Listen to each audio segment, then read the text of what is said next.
Consumer Reports not a fan of the Genesis SUV line despite their SUVs winning several awards for best overall models. Granted, they only reviewed the 2022 GV70 and GV80 and neither was good enough.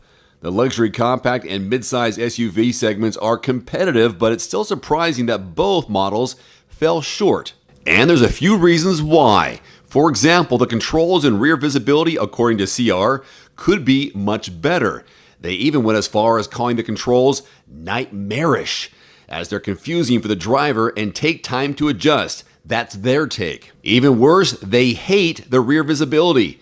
Furthermore, the rear three-quarter view is blocked by the sloping roofline and thick pillars between the doors and the windows. There's also a small third side window that Consumer Reports says is useless for seeing anything. Unfortunately, it adds more block visibility around it, making blind spots plentiful. They also gave it a poor predicted reliability score. Since it is brand new, the reviewers couldn't use previous model year data. Instead, the predicted reliability for 2022 is determined by Genesis brand history and data from the GV80, which shares its powertrain. Unfortunately, that earned the GV70 a below average rating, so Consumer Reports does not expect excellent reliability. Next up, the award-winning GV80, also not recommended by Consumer Reports. Statistically speaking, the 2021 GV80 won multiple awards, including an Insurance Institute for Highway Safety Top Safety Pick Plus, the Best Buy of the Year for Luxury Midsize SUVs from Kelley Blue Book, and AutoTrader's Best New Cars of 2021 award. In addition, MotorBiscuit gave it the award for Best Overall SUV. However, Consumer Reports doesn't recommend buying it. Not surprisingly, its dislikes for the luxury midsize model aren't too different from the GV70. Just like the compact SUV, the GV80 suffers from poor controls. Consumer Reports says they're confusing for drivers and take some time getting used to, just like the GV70. In addition, the physical knobs and buttons are silver on silver, which lacks contrast. As a result, it can be challenging to see what you're pressing or turning in the daylight. Oh my goodness! Next, the midsize model's fuel economy isn't as good as the competition. Okay, those are facts.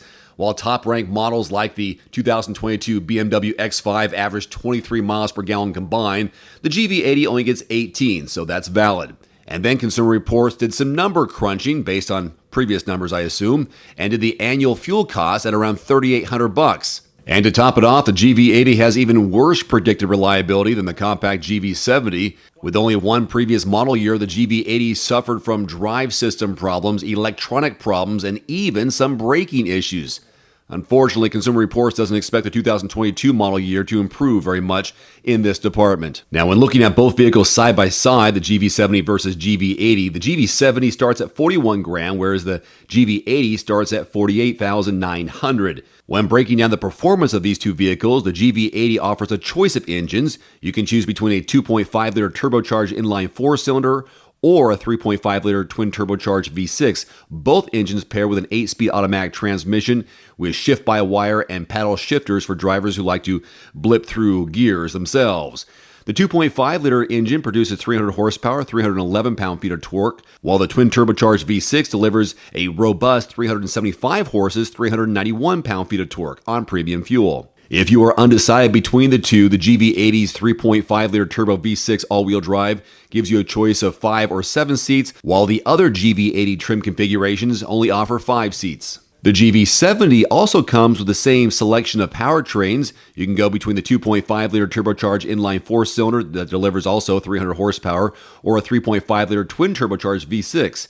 The difference here is that the new GV70 offers 5 seats across the board. When comparing these two vehicles side by side, the GV80 is 194.7 inches long, 77.8 inches wide, whereas the GV70 is 185.6 inches and 75.2 inches wide. And if you look at the interior benefits and features, both vehicles provide plenty of comforts. After all, they are luxury vehicles.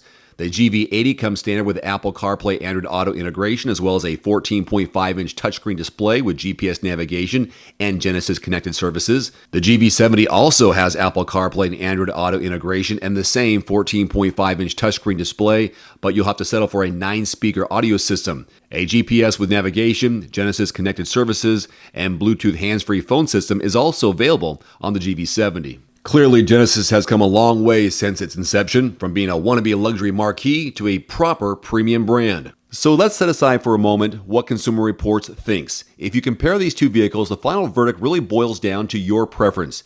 If you're looking for a fairly competitive SUV with smaller proportions, the GV70 is the one to have. On the other hand, if you require more space, then go for the GV80. Obviously, the GV80 is selling at a significant premium over the GV70, and the latter isn't lacking in terms of available kits. In the end, the best thing to do is test drive both of them, preferably back to back, and then you get a better sense of which one will better fit your needs. One final note, if you are in the market for a new vehicle soon, great. Connect with your local dealership and price and test drive at least 3 different vehicles. A vehicle's strengths and weaknesses can only be discovered when you are behind the wheel. My reviews can be good, but you need to test drive these yourself. Visit quotes.everymandriver.com, select the make, model, and your zip code, and you'll get invoice pricing in your area on those vehicles. Shop smarter with price quotes at quotes.everymandriver.com. Thanks for watching. Please click subscribe and give us a thumbs up. See you next time.